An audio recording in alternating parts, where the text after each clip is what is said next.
본문의 말씀으로 아름다운 포도원 이런 제목을 함께 하나님 말씀을 나누겠습니다.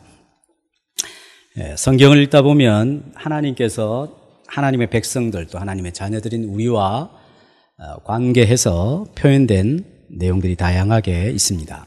예를 들면 신분에 대하여 이렇게 표현을 하려고 하면 하나님을 아버지라 표현하고 우리를 아들이라 이렇게 표현합니다. 영적 신분을 이야기할 때는 또 하나님이 우리를 돌보시고 우리는 그를 신뢰해야 된다라고 하는 표현을 할 때는 하나님이 자신을 목자로 소개를 하고 우리는 그의 양이라 이렇게 이야기를 합니다.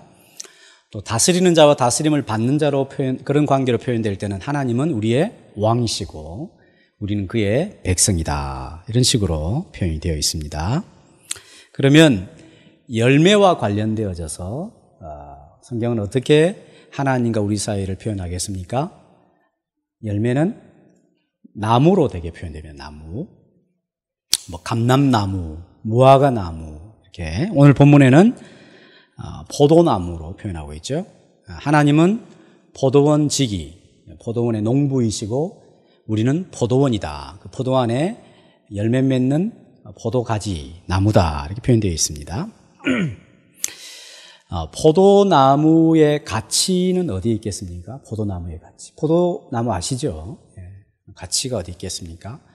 포도나무로 이런 강대상이나 책장이나 책상을 만들겠습니까?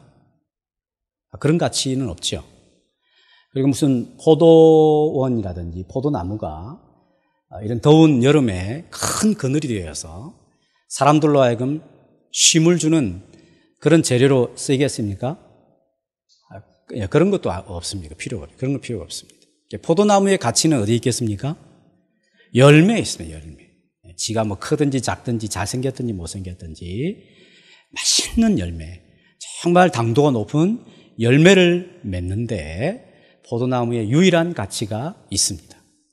아무리 잎이 무성하고 또는 혹시 그 나뭇가지가 굉장히 굵고 아주 중요한 위치에 있다 할지라도 포도나무에서 열매를 맺지 못한다.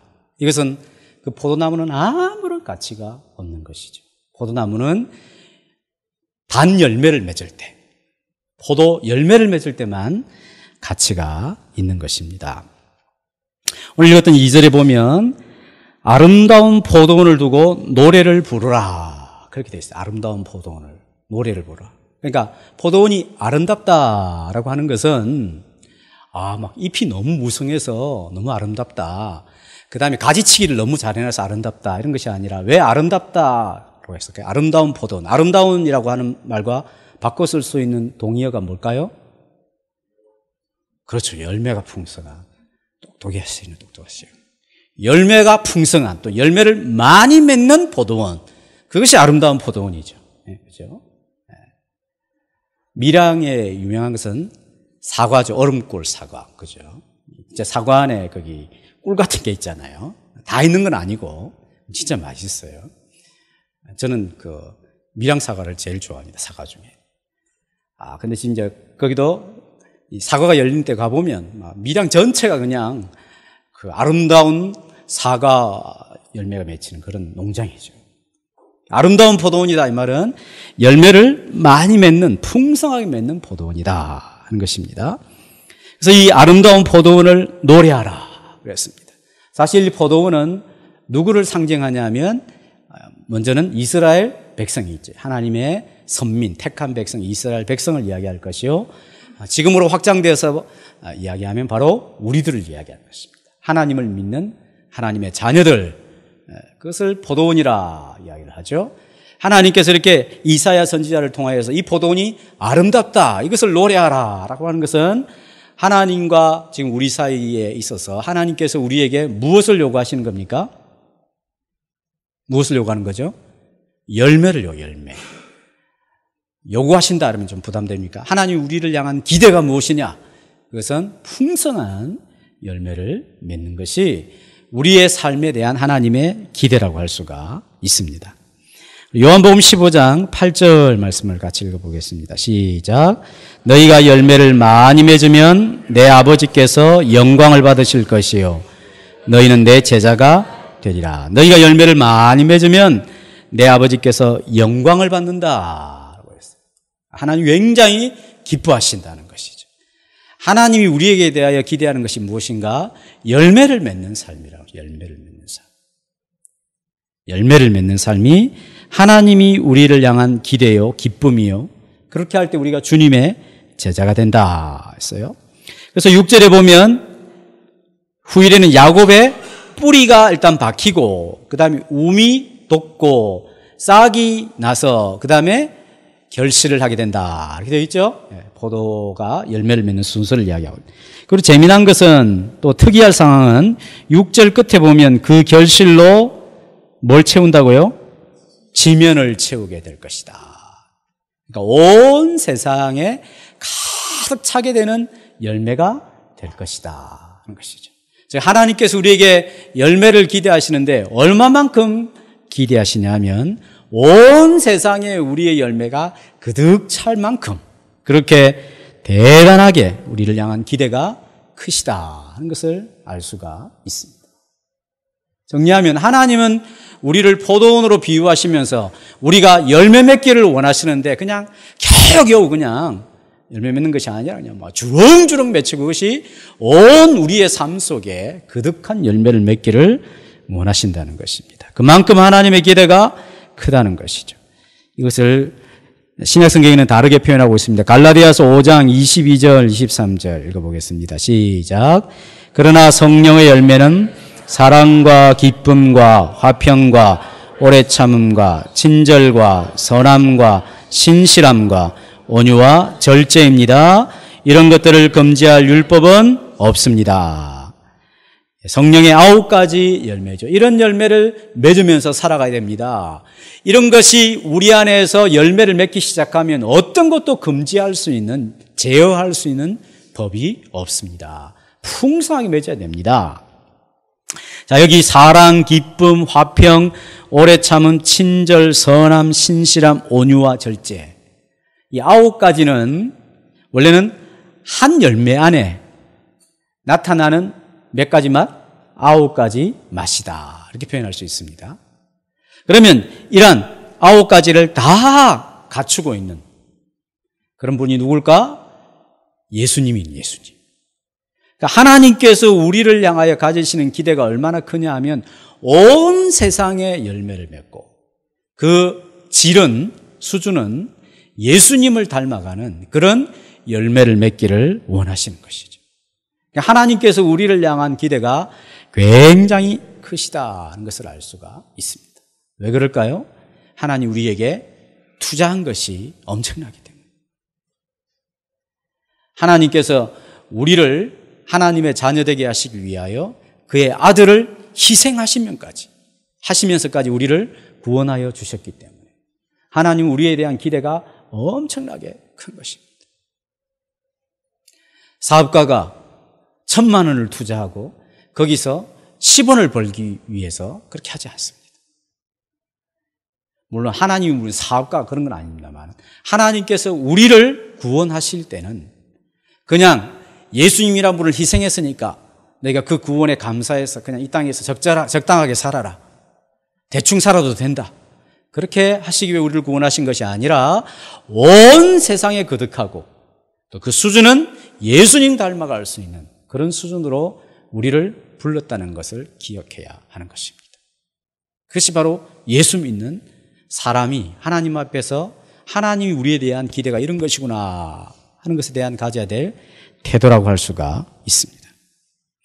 이런 마음이 있어야 내가 하루를 살더라도 학교에서 공부하더라도 직장에서 생활하더라도 사람들을 만날 때라도 그런 마음의 태도를 가지고 살아가게 되는 것입니다.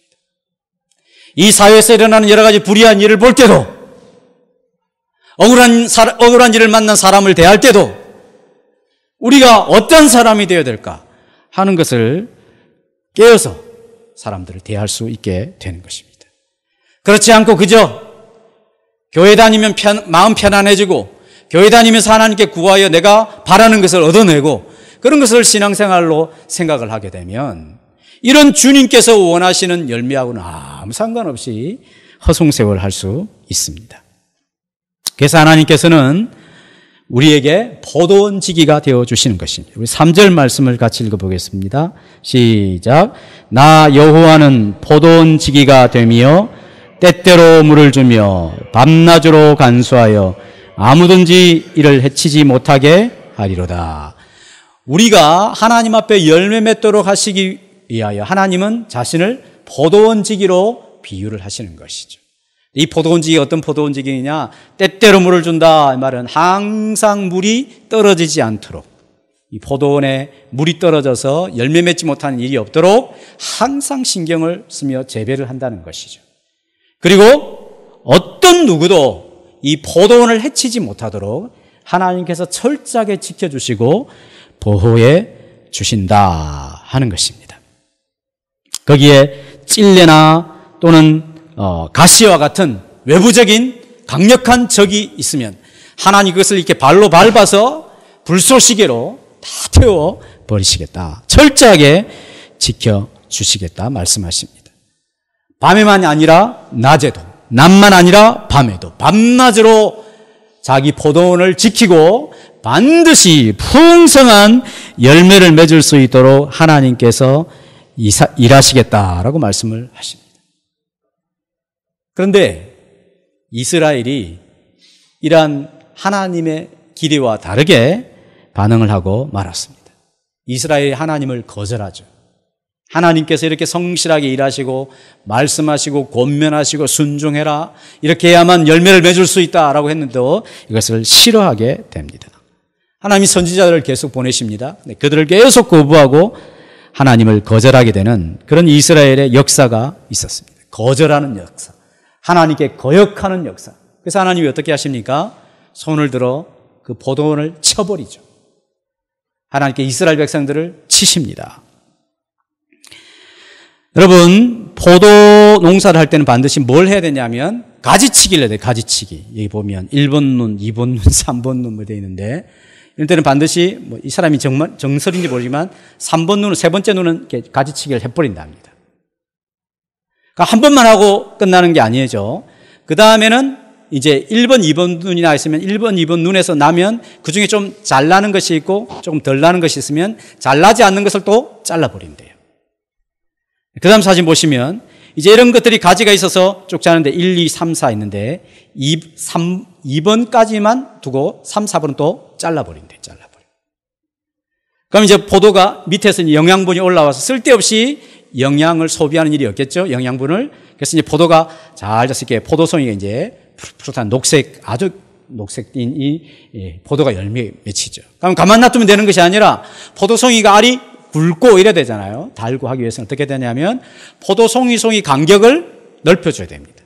그러니까 어떻게 하겠습니까? 잔 포도송이는 가위로 자꾸 잘라줘서 이렇게 옆에 이 비빌 구석이 있도록 여유를 주는 거예요. 그럼 이제 영양분을 받게 되면 포도가 막 비비다가 넓래 하면서 점점 이제 커지게 되는 거예요, 몸집이.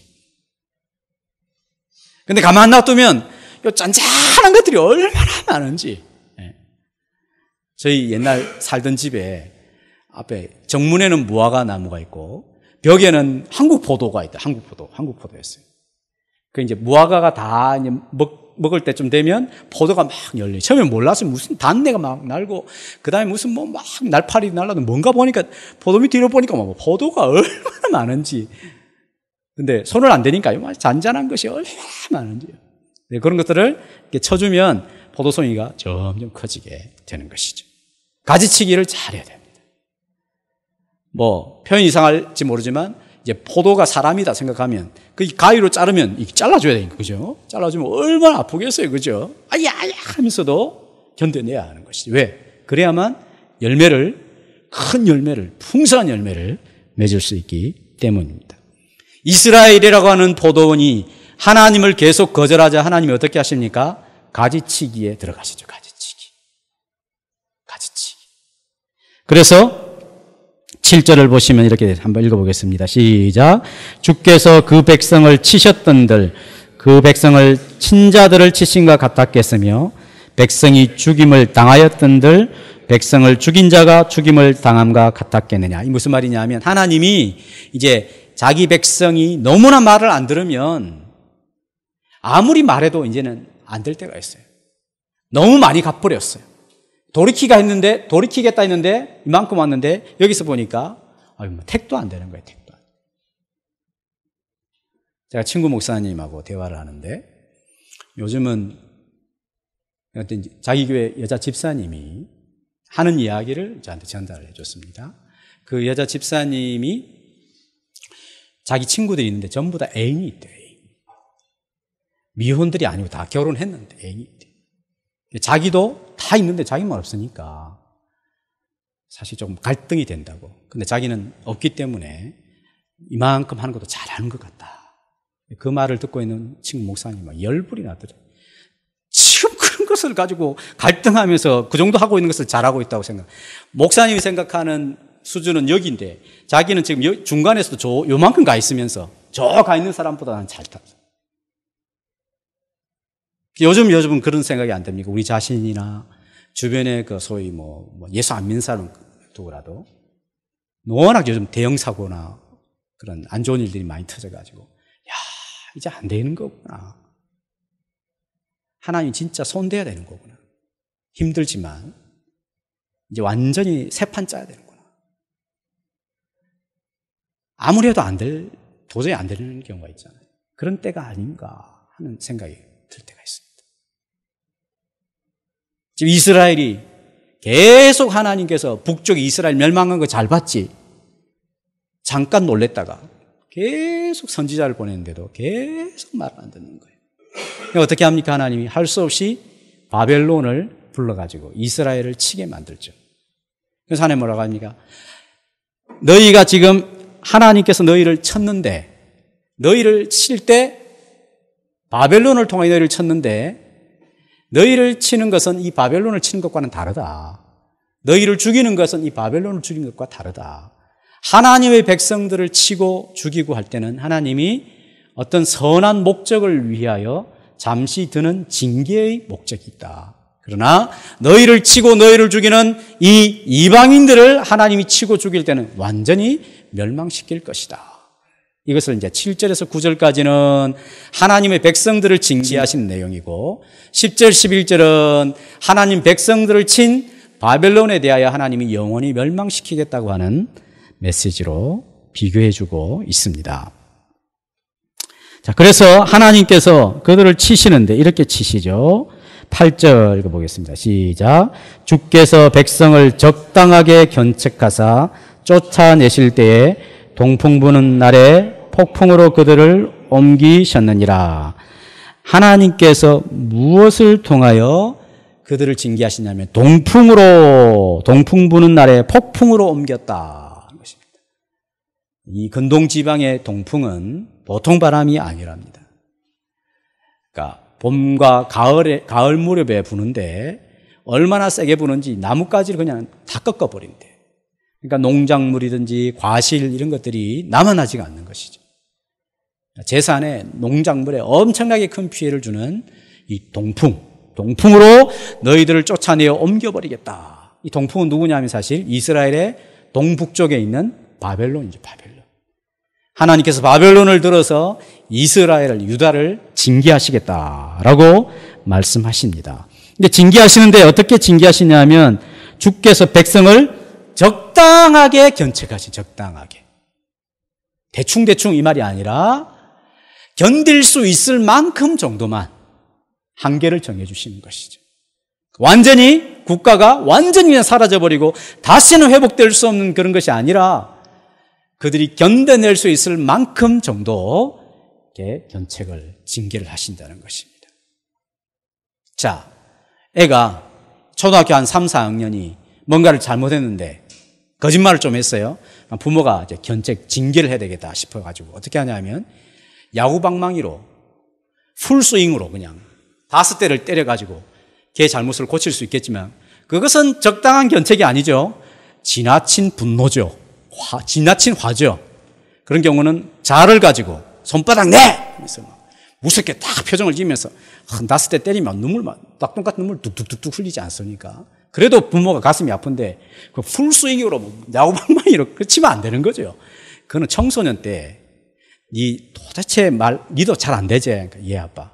그래 잘 안 됐기다. 이리 와봐라. 그러면서 이제 야구방망이 그때는 치는 거죠. 진짜 이게 안 되는 거구나. 그러니까 적당하게 견책을 해야지 하나님이 그냥 화나신다고 해서 그냥 이스라엘 그냥 역사 속에서 다 그냥 없애버리고 그렇게 하시지는 않는다는 거죠. 우리 고린도전서 10장 13절 말씀이 이것을 잘 해석해 주는 주석이라고 생각합니다. 같이 읽어보겠습니다. 시작. 여러분은 사람이 감당할 수 없는 시험을 당한 적이 없습니다. 하나님은 신실하셔서 여러분이 감당치 못할 시험은 허락하지 않으시며 시험을 당할 때도 피할 길을 마련해 주셔서 여러분이 능히 감당할 수 있게 하십니다. 하나님이 감당할 수 없는 시험 주시지 않는다는 거죠.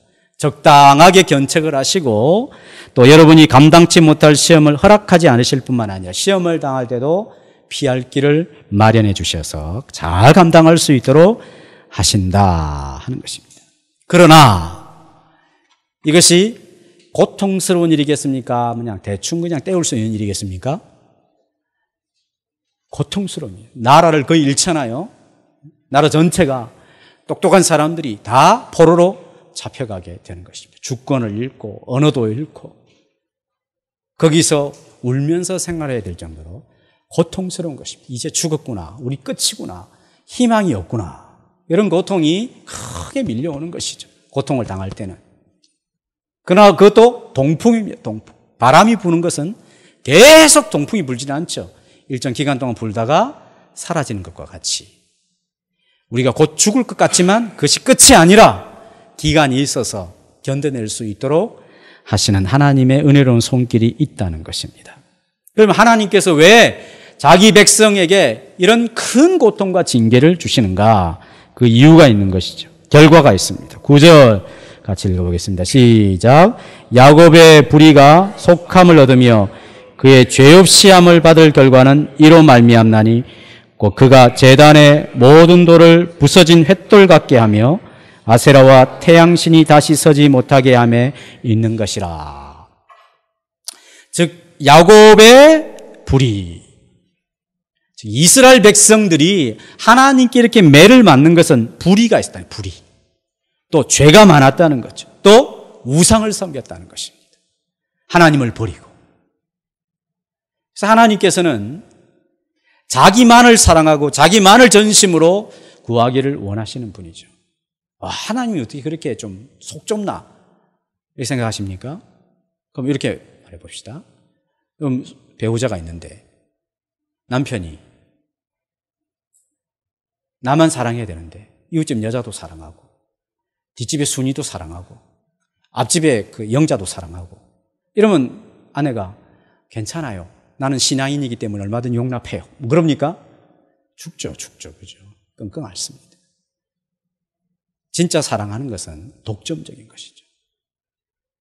질투하시기는 사랑의 강렬한 표현입니다. 그래서 하나님은 질투하시는 하나님, 시기하시는 하나님 표현하시는 거죠. 사람들이야 이기적이고 자기중심적이기 때문에 그런 질투와 시기 안에 늘 불순한 부분이 있지만 하나님은 그런 것이 있을 수가 없는 것이죠. 하나님을 전심으로 사랑하는 자에게 하나님은 진정한 자유와 기쁨을 베푸시는 것이죠. 하나님의 무한한 크신 사랑을 경험하게 되면 천하를 얻은 것보다 더 큰 기쁨이 있는 것입니다. 하나님의 사랑이 내 마음에 임하고 내가 그 사랑에 푹 빠지게 되면 우리는 어떤 것도 두려워하지 않게 되는 그런 사랑이죠.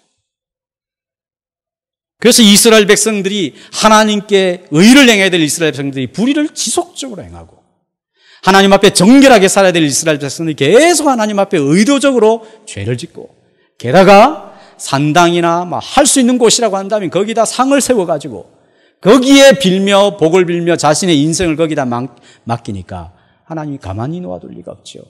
그래서 바벨론을 통하여 엄청난 징계를 내리십니다. 그럼 그 징계는 하나님이 분노 화풀이로 하시는 것이 아니죠. 반드시 징계를 하시는 이유가 있습니다. 그래서 읽었던 구절처럼 전에는 불의가 있었지만 그 불의가 이제 용서함을 받고 하나님 앞에 의도적으로 죄를 지었던 것을 이제 죄 없이함을 받으며 우상을 섬기던 것을 그 우상을 다 그냥 먼지처럼 깔아뭉개고 다시는 우상을 섬기지 않고 하나님만을 섬기는 그런 백성으로 바꾸신다는 것입니다. 결국 하나님의 징계는 목적이 있는데 그것은 바로 자기 백성을 깨끗하게 하시기 위함이십니다. 하나님께서 자기 백성에게 매를 대시는 것은 자기 백성을 정결하게 하시기 위한 하나님의 방편인 것이죠. 하나님께서 자기 백성에게 당신도 매를 대시는 것이 고통스럽지만 자기 백성을 매를 대시면서까지 그렇게 하시는 것은 오직 하나님 한 분만을 사랑함이 인생의 참된 자유와 구원과 영광과 기쁨이 되기 때문에 하나님께서 손을 대시는 것입니다. 이스라엘 백성들이 진짜 바벨론에서 70년 동안 포로 생활하고 돌아오게 되었을 때 그때 기록된 성경 에스라, 느헤미야, 말라기 이런 것들 있죠. 그 성경을 보면 우상 숭배하는 이야기는 전혀 등장하지 않습니다. 그전에는 항상 이스라엘의 역사가 존재하는 한 이스라엘의 어떤 왕들이 등장하더라도 항상 따라다니는 말은 그들이 우상을 섬겼다는 것입니다. 이 70년 동안 고통을 당하게 되었을 때 돌아오게 되었을 때는 절대 우상을 섬겼다는 말이 성경에 등장하지 않습니다. 하나님 그렇게 고쳐주시는 것이죠. 우리도 자녀들에게 따끔하게 야단을 쳐야 되죠. 우리는 하나님을 닮았기 때문에 힘들지만 좀 완전 그냥 박살을 내놔요. 박살을 잘못했을 때. 그래서 야 이거 다음 한번 하게 되면 완전히 죽는 거구나. 그래야 다 고쳐지지. 하다가 막 애가 핑계대고 너무 아파하면 너무 아프지 뭐 이래 버리면 대충 하고 다음에 또 해야지 이렇게 생각하는 거죠. 버릇 나빠지는 것이. 하나님께서 확실하게 다루시죠. 우리는 아마 하나님 지금 우리를 다시 살려주십시오 이렇게 기도를 할 입장이 아닐 수도 있습니다. 하나님 이제 우리 회개가 불가능합니다. 우리를 아예 죽여주십시오. 그리고 주님의 때 우리를 다시 한번 기회를 주신다면 살려주십시오. 그렇게 기도해야 될 때가 아닌가 하는 생각도 하게 됩니다. 굉장히 두려운 기도죠. 목사가 여러분들을 위해서 기도할 때 다 잘되게 기도하죠. 그러나 제가 의도적으로 그 집사 하나님 좀 맛 좀 보여주십시오 그렇게 하지는 않습니다. 그러나 우리가 정말 우리의 영혼의 진정한 자유와 영혼의 유익을 위해서 하나님 앞에서 칭찬 듣는 삶, 하나님이 기대하신 열매를 맺기 위한 삶을 살아야 되는 것이 신앙의 부르심의 목표고 그것이 우리가 나아가야 될 방향이라고 한다면 힘들지만 기도해야 되죠. 하나님 도저히 우리가 열매를 맺지 못하는 그런 입장이라면 우리를 한번 호되게 한번 다뤄주십시오. 그래서 돌이키게 하여 주십시오. 우리가 이 땅에서 그저 잘 먹고 잘 살고 내 평안하고 이런 것이 내 삶의 목표가 아닙니다. 우리가 그런 것으로 예수의 피를 힘입어 그 놀라운 주님의 사랑을 받은 사람이 아닙니다. 하나님 우리를 정말 변화시켜 주십시오. 안 되면 하나님 손을 들어서라도 우리를 좀 고쳐 주십시오. 우리는 그렇게 기도해야 될지 모르겠습니다.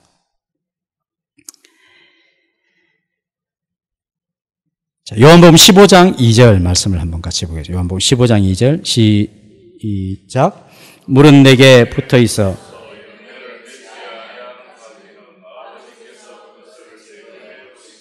무릇 열매를 맺는 가지는 더 열매를 맺게 하려 하여 그것을 깨끗하게 하시느니라. 그렇죠. 포도농부는 그렇게 합니다. 열매 맺지 않은 가지는 제거해버리고 열매를 맺는 가지는 더 열매를 맺게 하려 하여 그것을 깨끗하게 하는 것이죠.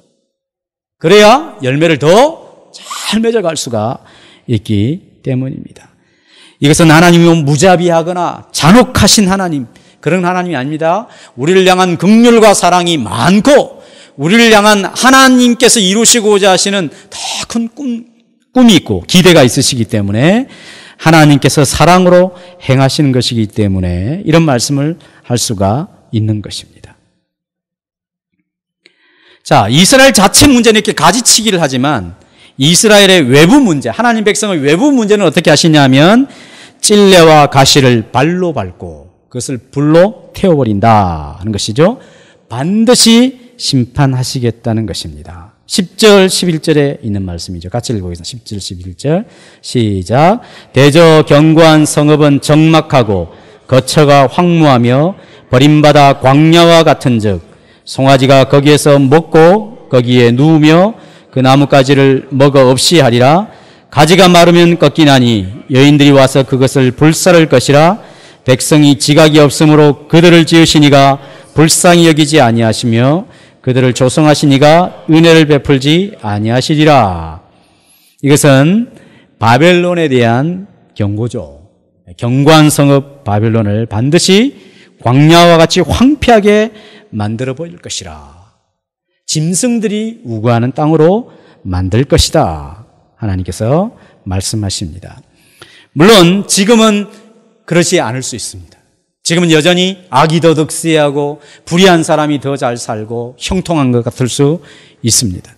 여전히 그런 사람들에게 모든 힘이 다 몰려있는 것 같은 생각이 들 수 있습니다. 세상이 왜 이리 불공평하지? 어떻게 악한 사람이 의롭고 선한 사람을 저렇게 괴롭히는데 하나님은 가만히 있을 수가 있을까? 이런 회의가 들 수도 있습니다. 온갖 방법을 동원하여 하나님 백성으로 살고자 하는 사람들이 열매를 맺지 못하도록 온갖 수단과 방법을 동원하여 공격할 수 있습니다.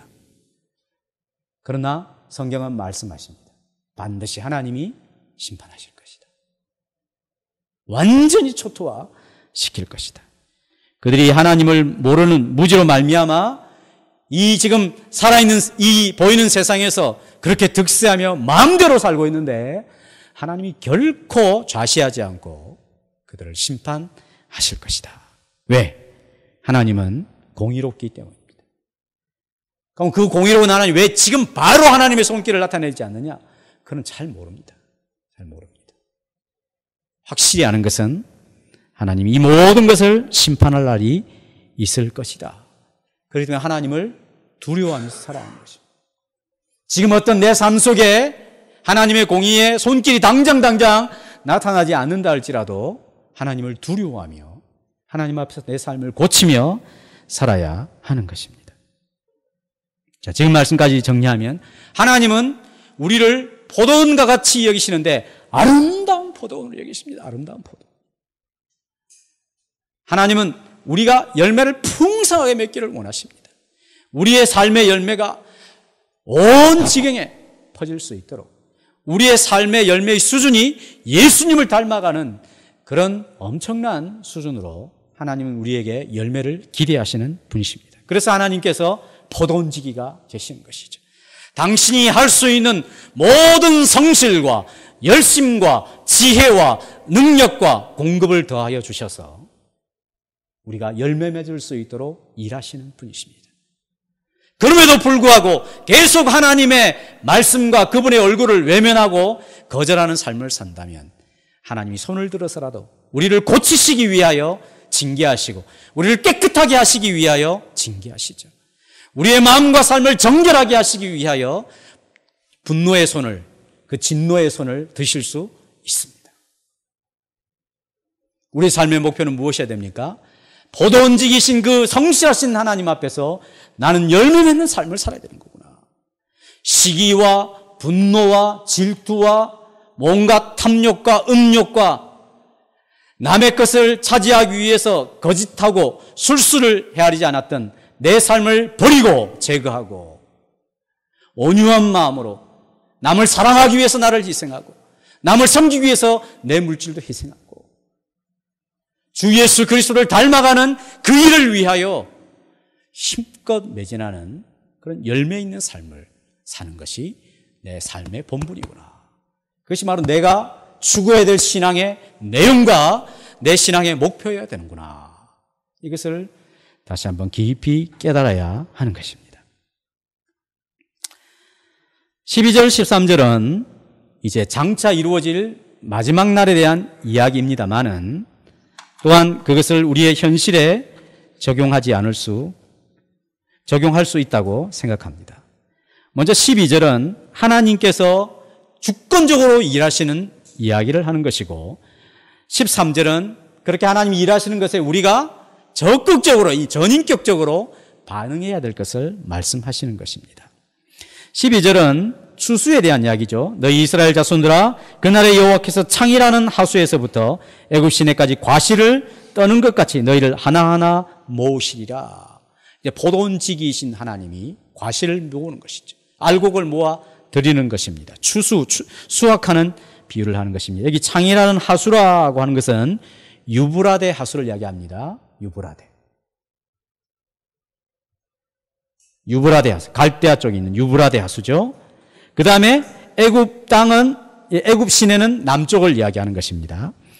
알곡처럼 일일이 하나님이 출수하게 될 것이다 하는 것입니다. 지금 이스라엘 백성들은 이 말씀을 현실적으로 이루어질 때는 바벨론의 포로로 가죠. 포로로. 그들은 나라를 잃었습니다. 언제 자신들에게 자유와 하나님을 예배하고 하나님을 마음껏 찬양할 수 있는 날이 있을까? 울면서 지내는 포로 생활을 하고 있었습니다. 하나님 말씀하십니다. 때가 되면 유브라데에서부터 애굽 강까지 내가 다 내 백성들을 모으리라. 이렇게 말씀하십니다. 창세기 15장 18절 아브라함에게 하나님께서 약속해 주신 것인데 같이 읽어보겠습니다. 시작. 그날에 여호와께서 아브라함과 더불어 언약을 세워 이르시되 내가 이 땅을 애굽 강에서부터 그 큰 강 유브라데까지 내 자손에게 주노니. 놀랍지요? 아브라함에게 하나님이 약속했는데 이스라엘 조상인 아브라함에게 뭐라고 했냐면 아브라함과 더불어 언약을 세우되 내가 이 땅을 애굽 밑에 남쪽에서부터 북쪽 유브라데 큰 강까지 내 자손에게 주리라. 이렇게 돼.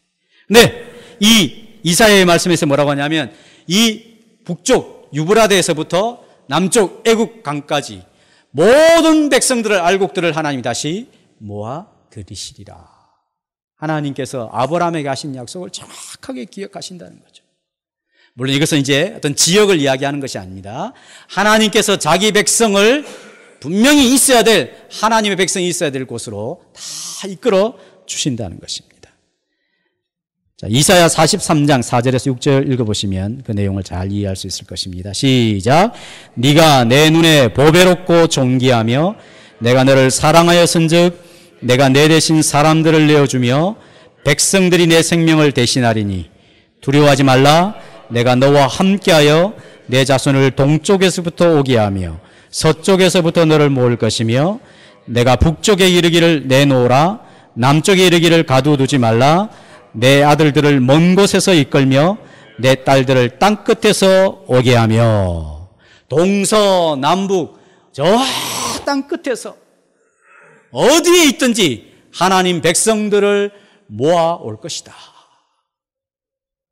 하나님이 부르시고 하나님이 선택하시고 하나님이 구원하신 백성들은 어느 구석에 있든지 어느 자리에 있든지 어떤 처지에 있든지 하나님 그들을 다 구원하실 것이다. 걱정하지 마라. 이렇게 말씀하십니다. 자기 백성을 반드시 구원하시는 하나님의 의지를 표현한 말씀입니다. 하나님의 백성 중에 구출되지 않을 자가 없습니다. 구원에서 소외될 자기 백성이란 있을 수가 없는 것이죠. 어디에 있든지 하나님은 반드시 자기 백성을 구원하신다 말씀하십니다. 어떤 최악의 상황이든지 하나님께서는 자기 백성을 구원하신다고 말씀하십니다. 만일 자기 백성인데 하나님이신 분이 구원할 수 없는 하나님이시라면 얼마나 불합리한 이상한 하나님이 되겠습니까? 하나님의 손길이 미치지 않는 곳이 없습니다. 하나님의 시선에서 숨겨질 영역은 없는 것이죠. 자기 처지가 딱하기 때문에 하늘이 닫혀 있는 것처럼 생각하는 사람도 하나님이 반드시 구원하십니다. 자기가 지금 안고 살아가는 짐이 너무나 무겁고 기대했던 바가 당장 이루어지지 않아서 끊임없이 기도했지만 기도할 때마다 낙심이 되던 성도 또한 하나님이 반드시 기억해 주십니다. 하나님보다 더 큰 능력을 소유한 이가 없기 때문에 하나님의 능력으로 어디 있든지 자기 백성을 모으실 수 있으십니다. 하나님보다 더 나은 지혜가 있는 자가 없기 때문에 어떻게 하면 하나님 그런 일이 있을 수 있을까? 하나님에게서 일어날 수 있을까? 우리를 과연 부르실 수 있을까? 예, 가능하다고 말씀하십니다. 성경 보면 예수님이 다시 이 땅에 오실 때 온 세상의 사람들이 본다 그랬잖아요. 어떻게 그렇게 되겠어요? 누구는 자고 있고, 여기는 낮이면 저기는 밤이고. 불가능하잖아요. 걱정하지 마십시오. 그냥 그런 걱정까지 너무 하지 마시고, 주님 반드시 우리가 다 볼 수 있도록 오신다 했어요. 하나님이 다 모으십니다. 자, 이것은 알곡을 다 모은다. 알곡은 생명력이 있습니까? 없습니까? 없죠. 지가 무슨 호흡을 하고, 내가 알곡이니까 내가 하나님 찾아가야지. 쭈쭈쭈 하나님 계신 곳으로 유브라데에서부터 애국강까지 찾아갈 수 있어요? 없어요? 없어요. 근데 하나님이 어떻게 하십니까? 다 흔들어서 알곡을 다 농부가 모으듯이, 떨어진 알곡을 다 주워가지고 모으듯이 세상에 흩어져 있는 모든 하나님의 백성들 그 인생들을 다 모아 곡간 안에 들이는 농부와 같이 하나님 그렇게 반드시 하십니다. 당신의 삶은 하나님께 결코 잊혀질 수 없습니다. 당신의 수고는 결코 하나님이 잊지 않으십니다. 남몰래 흘리는 눈물과 남몰래 하나님을 기다리는 그 신음소리를 하나님이 기억하십니다. 그럴 때문에 우리는 지금 우리의 자리에서 알곡과 같이 우리는 스스로 하나님을 찾아갈 수 있는 무능력한 존재이지만 하나님께서 우리를 부르신다는 사실을 꼭 기억해야 합니다. 하나님 우리를 찾아오십니다. 하나님 우리에게 말씀해 주십니다. 우리에게 능력이 없기 때문에, 우리가 하나님을 찾아갈 능력이 없기 때문에 하나님 우리를 부르시고 우리를 찾아와 주시는 것입니다. 계시록 7장 9절에서 10절 말씀을 같이 보겠습니다. 시작. 이일 후에 내가 보니 각 나라와 족속과 방언과 백성에서 아무라도 능히 셀 수 없는 큰 무리가 흰옷을 입고 손에 종려가지를 들고 보좌 앞과 어린 양 앞에 서서 큰 소리를 외쳐 가로되 구원하심이 보좌에 앉으신 우리 하나님과 어린 양에게 있도다 하니, 각 나라와 족속과 방언과 백성 가운데서 아무라도 능히 셀 수 없는 엄청난 무리들, 하나님의 구원받은 백성 중에서 아무도 제외될 수 없는, 다 나온다. 다 나와. 그래서 종려나무 승리의 상징 그 가지를 들고 흰옷을 입으며 어린 양과 보좌에 계신 분과 어린 양 앞에 서서 찬양하며 구원하심이 보좌에 앉으신 우리 하나님과 어린 양에게 있도다. 이런 찬양을 할 날이 있을 것이다 말씀하시는 거죠. 13절은 12절이 하나님이 주권적으로 아무 생명력 없는 알곡에 행하는 농부와 같이 주권적으로 행하셨다면, 13절은 그러한 하나님 앞에 우리가 반응을 해야 되는 거죠. 반응. 13절 같이 읽어볼까요? 시작. 그날에 큰 나팔을 불리니 아수르 땅에서 멸망하는 자들과 애굽 땅으로 쫓겨난 자들이 돌아와서 예루살렘 성산에서 여호와께 예배하리라. 여기는 전쟁을 비유하죠. 12절은 추수를 비유한 것인데, 이제 전쟁을 하게 되면 그 당시에 신호가 뭐겠어요? 큰 나팔로 부는 것이죠. 모든 백성들이 소집이 되었어요. 야, 이 전쟁이 일어났다. 아니, 우리가 어떤 행동을 해야 되는 거다. 숨어야 되겠다. 이런 신호를 다 나팔로 하는 거죠. 그 나팔 소리를 듣고 어떻게 됩니까? 돌아오는 것이 돌아오는 것. 어떤 사람들이 아수르 땅에서 멸망한 자들, 버려진 자들이 말입니다. 애굽 땅으로 쫓겨난 자들, 이 말은 도망간 자들.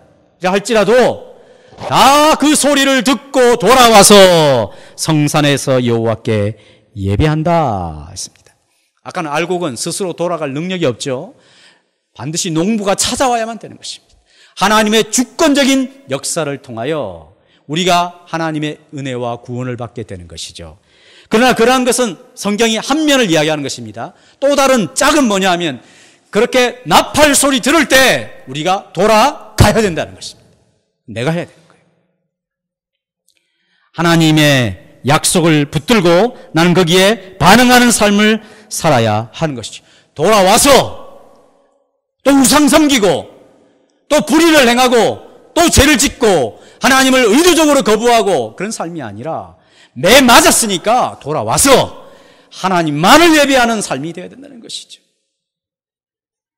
내 가정에서, 내 직장에서, 내가 다니는 학교에서, 내가 하는 공부에서, 내가 일하는 가운데서 어떻게 하면 여기서 하나님을 높여드리고 하나님을 기뻐하며 하나님께 영광을 돌리는 삶을 살까?